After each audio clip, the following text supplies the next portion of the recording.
सूर्याय नमः। श्री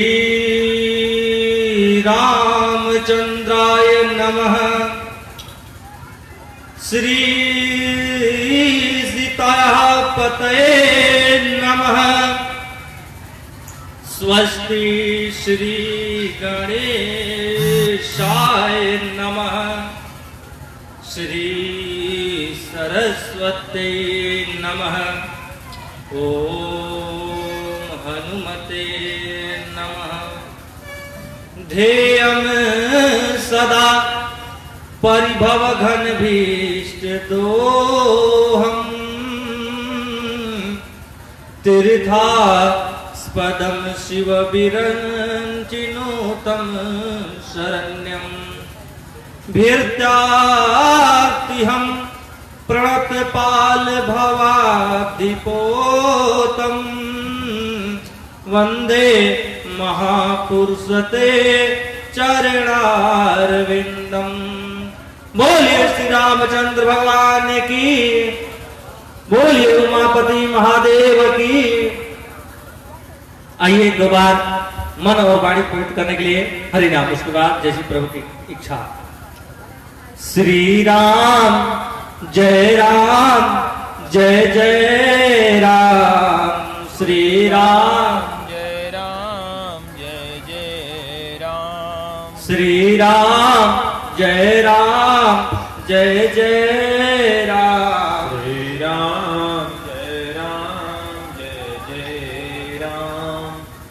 अयोध्या के प्यारे राम दशरथ राज दुलारे राम। अयोध्या के प्यारे राम दशरथ राज दुलारे राम। श्री राम जय जय राम। श्री राम जय जय राम। बोलिए श्री सीताराम भगवान की जय। आइए हम लोग 2-4 दिन से कथा श्रवण कर रहे हैं राम जी का जन्म का, शंकर जी के विवाह का, राम जी के विवाह का। हरि अनंत हरि कथा अनंता। जीवन खत्म हो जाएगा लेकिन कथा कभी खत्म नहीं होगी, क्योंकि कथा अपरंपार है। अपने अपने विचार के अनुसार वक्ता सब कहते हैं कथा अनंत है। हम लोग कथा का विश्राम करते हैं, अंत नहीं कहते हैं। कहने सुनने वाले का अंत हो जाएगा लेकिन कथा का अंत नहीं होगा। कथा का विश्राम होता है। कथा तो नित्य है, निरंतर है, लेकिन हम लोग अनित्य है। अनित्य मतलब रोज रहने वाले नहीं है। मैं आपको एक बात बता दूं, इस नेत्र से जो भी दिखता है यह सब नश्वर है। जितना भी चर्म चक्षु से दिखाई दे वह सब नश्वर है, सबका अंत है। लेकिन अपना एक समय है। किसी के 2.5 दिन की जिंदगी है जिसमें मच्छर है, लेकिन किसी का 250 साल का है। अपना अपना आयु अपने प्रारब्ध के अनुसार हर जीव पाया है, लेकिन सबका अंत है। लेकिन कथा का अंत नहीं है। हरि अनंत हरि कथा अनंता। भगवान अनंत है और उनकी कथा भी अनंत ही है। इसलिए हम लोग कथा का विश्राम कराते हैं, अंत नहीं। तो अभी तक हम सभी ने बहुत मार्मिक चर्चाएं श्रवण की, लेकिन हम आपको ले चलते हैं अरण्य कांड में, जहां प्रभु ने वनवास का आनंद लिया है। परमात्मा को दुख नहीं होता है, हर क्षण आनंद लेते हैं। श्रीमद् भागवत में कहा गया है क्यों आनंद लेते हैं? क्योंकि सच्चिदानंद रूपाय विश्वोत्पत्त्यादि हेतवे तापत्रय विनाशाय श्री कृष्णाय वयं नमः श्री रामाय वयं नमः। अर्थात सत्य चित आनंद। भगवान कैसे हैं? सत्य के समान है, सत्य है, सत्य स्वरूप है। रूप कैसा है? सत्य, सत्य स्वरूप है। भगवान का स्वरूप कैसा है? सत्य और चित स्वरूप है और आनंद स्वरूप है। भगवान सत्य, चित और आनंद के मूर्ति हैं। तो अरण्य कांड में भगवान मां जानकी से कहते हैं कि मैं अब कुछ कौतुक नर लीला करने जा रहा हूं, मैं अब कुछ लीला करूंगा।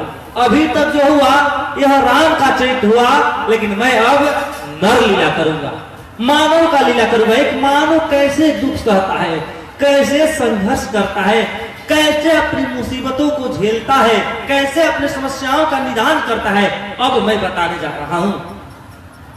परमात्मा ने कहा, राम ने सीता से कहा, भक्ति से कहा, ब्रह्म ने भक्ति से कहा। लेकिन हम लोग क्या करते हैं? हम लोग मुंह पुतवा कर, मुकुट लगाकर रामलीला करते हैं, नर होकर रामलीला करते हैं, राम जी आकर नर लीला करते हैं। परमात्मा मानव बनकर सिखाते हैं कि मानव को कैसा रहना चाहिए, कैसे जीना चाहिए, कैसे मरना चाहिए, कैसे अपने जीवन यापन करना चाहिए। हम लोग रामलीला करके दिखाते हैं कि राम क्या थे। अरे तुम ये सोचो कि हम क्या हैं और क्या हो गए। 84 लाख जोनियों में श्रेष्ठ है हम, दूसरे नहीं। सूर्य दुर्लभ सदग्रंथ ही गावा, क्या कि बड़ा भाग मानुष तन पावा। बड़ा भागशाली हम लोग हैं। लेकिन लोग कहते हैं हमारे बच्चे का सर्विस नहीं लगा, हमारे पास कार नहीं है, अच्छा घर बार नहीं है। अरे ये सब क्यों सोचते हैं? जो सबसे दुर्लभ चीज है वो तो मिल चुका है, अब इससे अधिक क्या चाहिए? अरे बड़ा भाग मनुष्य तन पावा, असुर दुर्लभ सदग्रंथ ही गावा। यह देव दुर्लभा तन मिल गया, उसके बाद भी दुख हमारे जीवन से नहीं जाता है। कारण क्या है? कि राम की कृपा नहीं है, क्योंकि बिन हरि कृपा तृण नहीं डोले। राम की कृपा के बिना एक तिनका। राम ने कहा कि मैं कुछ नर लीला करने जा रहा हूं, अब मैं नर लीला करूंगा, कौतुक नर लीला, कुछ विनोदपूर्ण, कुछ कौतुकतापूर्ण। क्योंकि राम ब्रह्म है, वह जब चाहे जैसा चाहे रूप धारण कर सकते हैं, स्थिति परिस्थिति धारण कर सकते हैं। क्योंकि राम क्या है? परम ब्रह्म परमात्मा है। राम कोई ऐसे वैसे परमात्मा नहीं है, परम ब्रह्म है। और इनकी महिमा तो आप लोगों ने श्रवण किया कि अहिल्या को कैसे अपने चरण रज से एक मिट्टी के, एक पत्थर के मूर्त को नारी बना दे, इनके चरण रज से।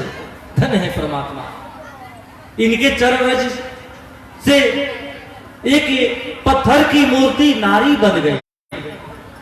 और इसीलिए एक दिन हाथी को रहीमन दास ने देखा कि पूरा स्नान करने के बाद मिट्टी को, धूल को लेकर सूर से अपने शरीर पर छींट रहा है। तो रहीम सोचे क्या कर रहा है हाथी? अरे धूल धरतन शीश पर, धूल धरतन शीश पर, कहो रहीम कही काज। तो हाथी से पूछा रहीमन ने कि रे क्या कर रहे हो? स्नान के बाद अपने मस्तक पर धूल धारण कर रहे हो, स्नान के बाद क्या हो रहा है? तो हाथी ने कहा मैं कोई पागल थोड़े हूं, मेरे को तो पता है क्या कि जही रज मुनि पत्नी तरी, सोई ढूंढत गजराज। जिस चरण की रज से मुनि की पत्नी, गौतम की पत्नी अहिल्या का तरण हुआ, मैं उसी चरण रज को ढूंढ रहा हूं। ये कोई पागल थोड़े है हाथी। और रही पागल की बात, तो ये दुनिया पागल खाना है, सब पागल है। ये दुनिया पागल खाना है। क्यों?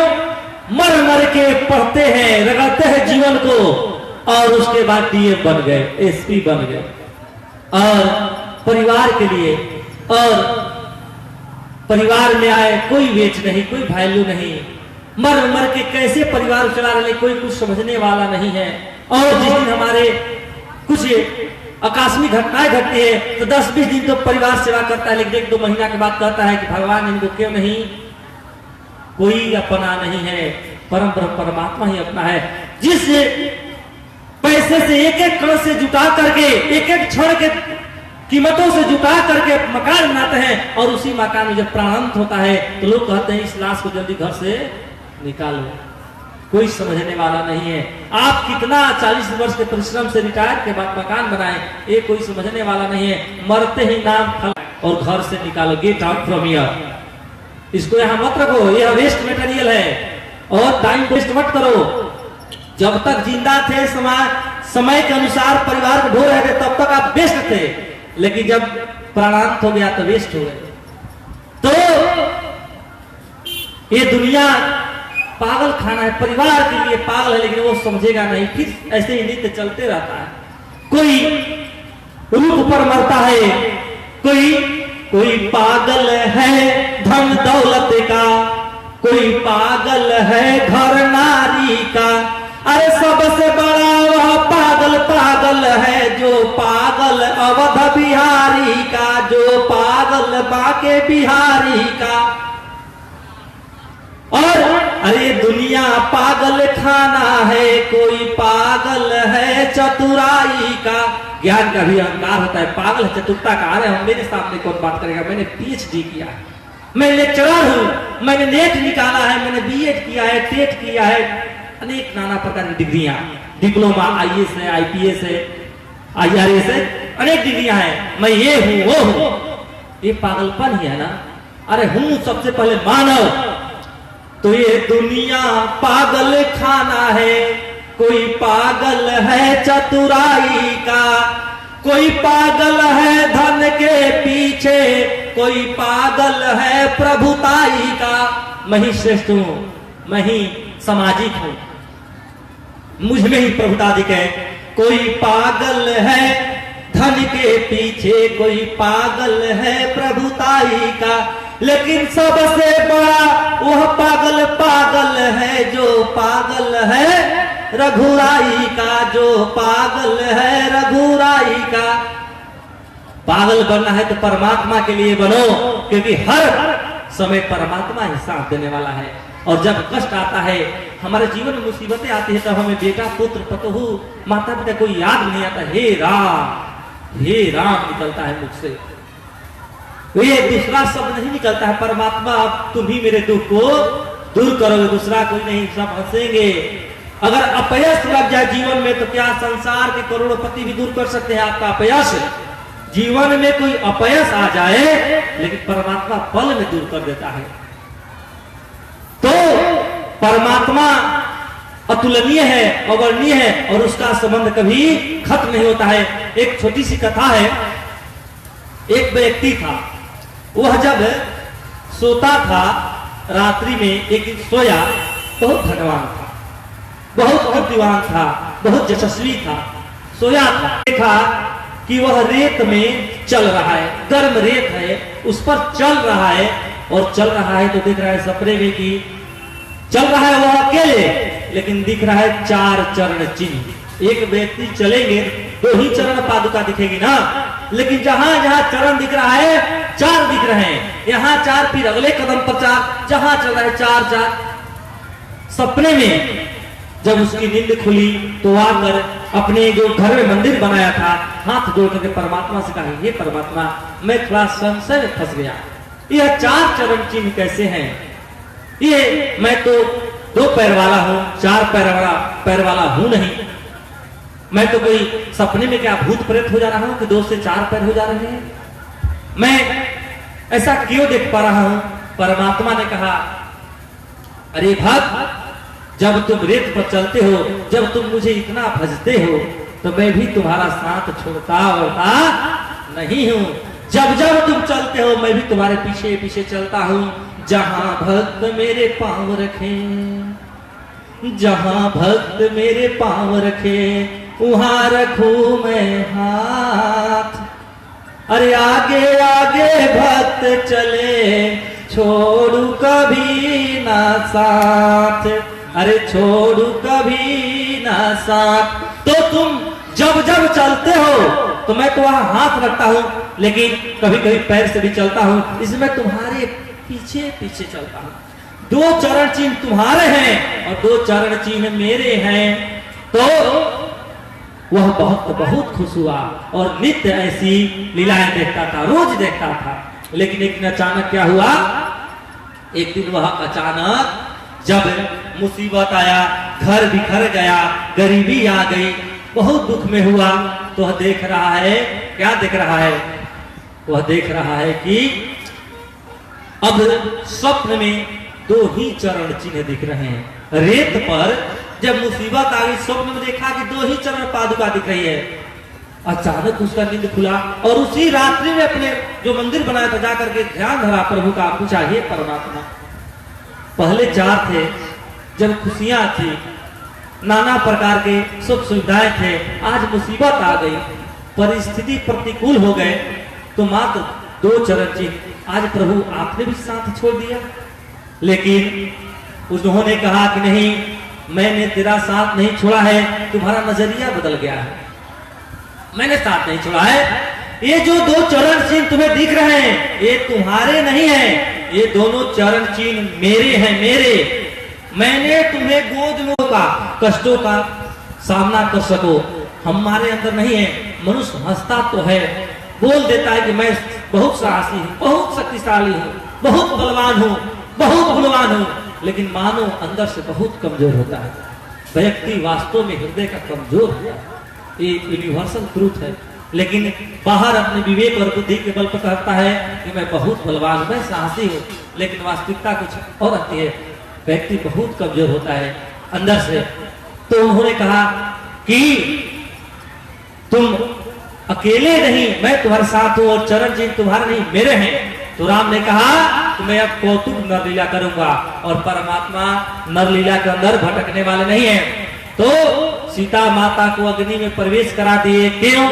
क्योंकि राम जी का जन्म कहां से हुआ है? अग्नि से। जगकुंड का जो खीर निकला और उसी खीर का भक्षण करके उनका अवतार हुआ। तो अग्निदेव क्या है? उनके पिता तुल्य है, और सीता माता पिता के पास, ससुर के पास सुरक्षित रहेगी, इसलिए सीता माता को अग्नि में डाल दिए, प्रवेश कर ली, और नकली कल्पना मात्र की सीता को अपने पास रख लिया। और उसी समय सुपर्णखा आई। सुपर्णखा अरे रावण की बहिनी, अदुष्ट हृदय दारुण जस अहिनी। सुपर्णखा कौन है? रावण की बहन है। देखिए, राम कथा में मूल चीज क्या है? राम कथा भाइयों का और बहनों का चरित्र है। राम कथा भाइयों और बहनों का चरित्र है। बहन राम को चाहती है, भाई सीता को चाहता है, और हम लोग भी चाहते हैं। राम सीता को कौन नहीं चाहता है? हर कोई चाहता है कि हमारे जीवन में राम और सीता आ जाए, उनकी कृपा आ जाए। तो यहाँ भी बहन राम को चाहती है और रावण सीता को चाहता है। और चाहना गलत है क्या? चाहना गलत है? परमात्मा को चाहना गलत है? नहीं, चाह गलत नहीं होती है किसी की, गलत राह होती है। इन दोनों की चाह गलत नहीं है, गलत राह है। हमारी भी चाह गलत नहीं होती है, हमारी भी राह गलत होती है। लोग कहते हैं कौन नहीं चाहता है कि मेरा बेटा आईएएस हो जाए, कौन नहीं चाहता है कि हम हवाई जहाज से घूमें। लेकिन चाहने से किसी की इच्छा पूरा नहीं होती है, उसके लिए परिश्रम करना पड़ता है, तप करना पड़ता है, मेहनत करना पड़ता है, संघर्ष करना पड़ता है। चाह से आज तक किसी की चाह पूरी नहीं हुई है, और ये चाह ही चाह अच्छी न हो, हमारी चाह पूरी होने वाली नहीं है। तो सुपर्णखा रावण की बहिनी, अदुष्ट हृदय दारुण जस अहिनी। और क्या की? यह रुचिर रूप जो अच्छा लगे दिखावे में, सुपर्णखा नाम है। सुपर्णखा सूप के समान जिसका नाखून हो, जिसका नख है मतलब नाखून, सुपर्णखा जिसका नाखून सूप के समान हो, लंबी लंबी लंबी नाखूने हो जिसके पास, उसे हम सुपर्णखा कहते हैं। तो जिसका नाखून लंबा हो उसे सुपर्णखा कहते हैं। आजकल तो शौक से ही लोग सुपर्णखा बनने को तैयार है, और वह सुपर्णखा लेकिन दारुण हृदय दारुण जस अहिनी सुपनखा रावण की बहिनी। वह हृदय कैसी है? सर्पिणी है। अहिनी मतलब सांप, नागिन। हृदय की वह क्या है? सांपिन है, नागिन है, सुपनखा। और राम के पास रुचिर रूप, नाखून वाला नहीं। रावण के परिवार में बहुत माया था, बहुत माया। इतना माया, माया का नगरी ही लंका है, बहुत माया। वह तुरंत माया से रूप बदल करा दी, तुरंत सुंदर रूप धका, रुचिर रूप, जिसको देखने से सबका मन पिघल जाए, ऐसा रूप धारण करके राम के सामने आई और बोली, तो सम पुरुष नमो सम नारी, अरे यति यह संजोग विधि रचा विचारी। कही कि तुम्हारे समान पुरुष कोई संसार में क्या है? नहीं है। और मेरे समान नारी भी संसार में नहीं है। नहीं तुम्हारे साथ समान पुरुष है। तो राम मुस्कुरा रहे हैं कि ये बात सही है, मेरे समान पुरुष संसार में नहीं है, यह बात मुझे समझ में आ रही है। ये सही बात है कि मेरे समान पुरुष परमात्मा के समान सचमुच कोई नहीं है, लेकिन ये कह रही है कि मेरे समान नारी भी नहीं है। इस पर थोड़ा हंसी, अरे तुमसे तो करोड़ गुना, तुमसे तो तुलना ही नहीं है, करोड़ गुना सुंदर सीता मेरे बगल में बैठी है और चरण दबा रही है, तुमसे तो कोई तुलना नहीं है। अखिल ब्रह्मांड नायक की नायिका माँ सीता है और वह इतनी सुंदर होने के बावजूद भी चरण दबाती है। और तुम आकर डायरेक्ट, क्योंकि यह डायरेक्ट आकर लड़की कहे कि मुझसे शादी करो, please you are you marry me, मुझे शादी कीजिए। ये भारत का संस्कृति नहीं है। लड़की आकर स्वयं कहे कि मुझसे शादी कीजिए, भारत की संस्कृति है, लंका की संस्कृति है। आकर स्वयं भारत में माता, ये सब, और इसी को लोग एडवांस कहते हैं। समय की विडंबना ऐसी है, एडवांस इसको कहते हैं, वो हमारा पतन है। आज व्यक्ति गाय पालन नहीं करता है, गाय पालन में अपने आप को छोट समझता है, लेकिन महंगा महंगा कुत्ता पालन पोषण करता है, तो हम क्या है? एडवांस है।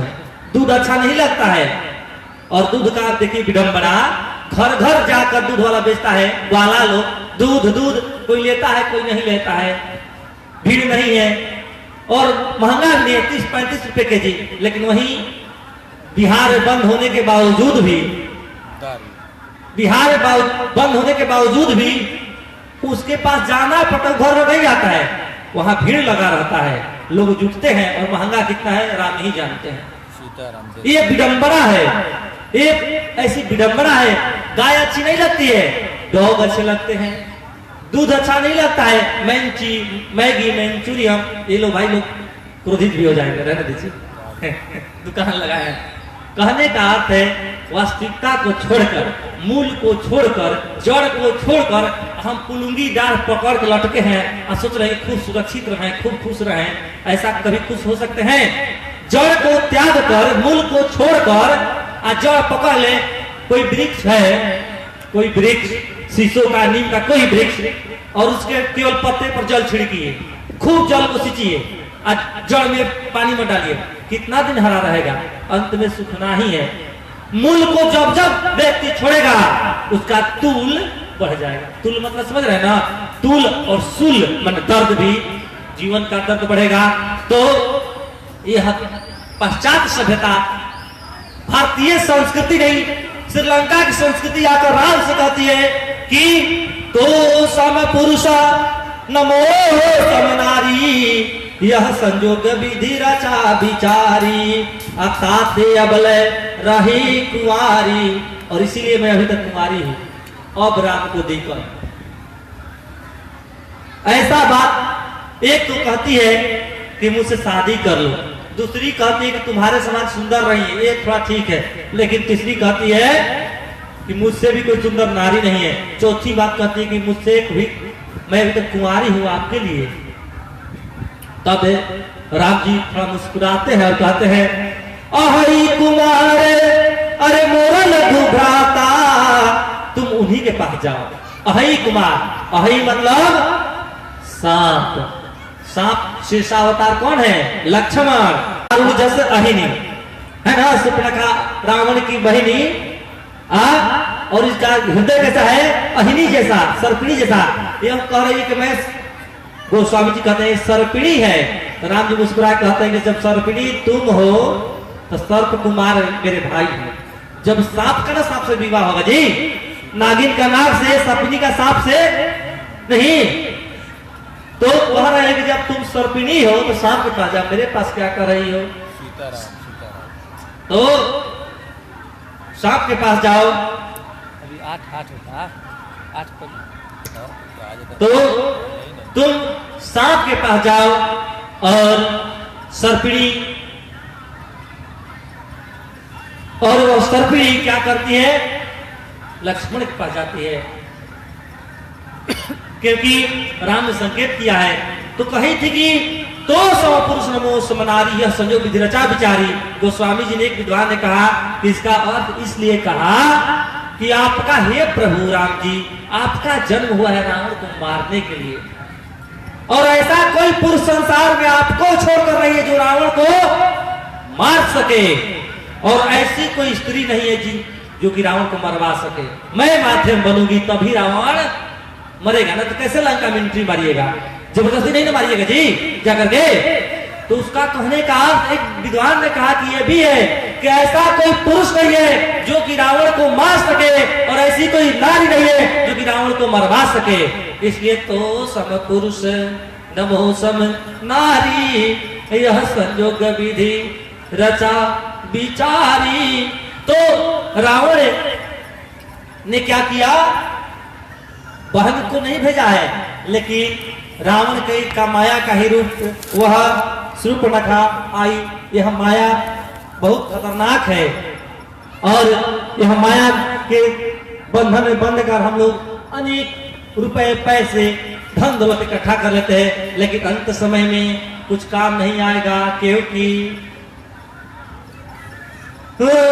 जननी को जाना, अरे जनक को जाना। जब जन्म लिए तो किसको जाने, सबसे पहले मुंह से क्या निकलता है, माँ, उसके बाद पापा।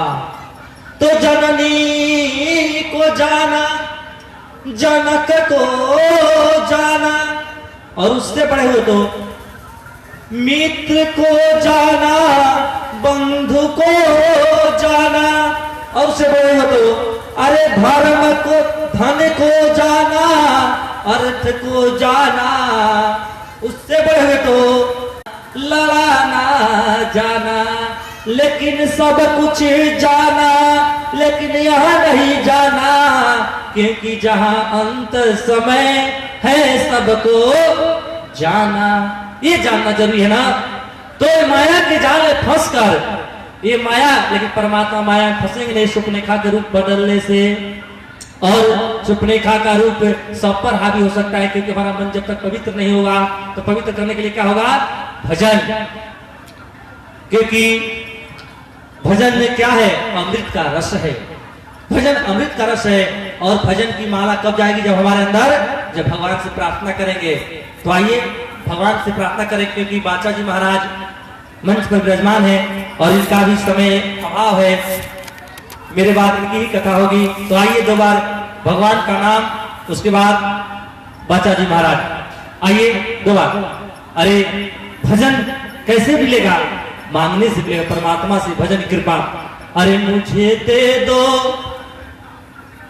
अरे मुझे दे दो भजन वाली ओ माला, मुझे दे दो, मुझे दे दो भजन वाली ओ माला, मुझे दे दो, ओ मुझे दे दो भजन वाली ओ माला, मुझे दे दो, मुझे दे दो भजन वाली ओ माला, मुझे दे दो। कौन सी माला, जो माला द्रौपदी ने फेरी, जो माला को द्रौपदी ने फेरी, द्रौपदी ने फेरी जी, द्रौपदी ने फेरी। अच्छा नहीं लग रहा है क्या, ताली मारिए जी, द्रौपदी जी फेरी। देखो चीर बढ़ा गए नंद लाला, मुझे दे दो, देखो चीर बढ़ा गए नंद लाला मुझे दे दो। ओ मुझे दे दो भजन वाली ओ माला मुझे दे दो मुझे भाव से बजाइए हरि बोल। माला मुझे दे दो। और कौन सी माला? जो माला माता शबरी ने फेरी जो माला मैया शबरी ने फेरी। शबरी ने फेरी माता शबरी ने फेरी शबरी ने फेरी माता शबरी ने फेरी। तो क्या हुआ? अरे झूठे बेरों को जाओ झूठे बेरों को खा गए। राम लाला मुझे दे दो। ओ मुझे दे दो भजन वाली ओ माला मुझे दे दो। मुझे दे दो भजन वाली ओ माला मुझे दे दो। और कौन फेरा? जो माला हनुमान ने फेरी जो माला। हनुमान जी आप लोग भाव नहीं आ रहा है ताली थोड़ा भाव से जाइए। पुराने नहीं। जो माला हनुमान ने फेरी जो माला हनुमान जी ने फेरी। अरे देखो लंका को पल में जला डाला मुझे दे दो। देखो लंका को पल में जला डाला मुझे दे दो। ओ मुझे दे दो भजन वाली ओ माला मुझे दे दो। मुझे दे दो भजन वाली ओ माला मुझे दे दो। तो कहने का अर्थ है कि हमें भजन से जुड़े रहेंगे जब तक सुपर्णखा जैसी माया हमारे अंदर नहीं ग्रासेगी। क्योंकि राम की कृपा जब तक हमारे हृदय में रहेगी सुपर्णखा का कोई रूप असर नहीं करेगा। आगे की कथा कल बहुत लंबा चरित्र है राम का। और इस लंका में जाने के पहले राम और सुपर्णखा और मारीच का बहुत वृतांत है खरदूषण का। और हरि की इच्छा हुई तो कल जरूर आइए। अब कथा को यही विश्राम। बोलिए श्री रामचंद्र भगवान की जय। बोलिए वीर हनुमान की जय। बोलिए देश हिंदुस्तान की जय। बोलिए हर एक इंसान की जय। ओम नमः पार्वती पते हर हर महादेव। जय जय श्री राधे जय जय श्री राधे जय जय श्री राधे श्याम।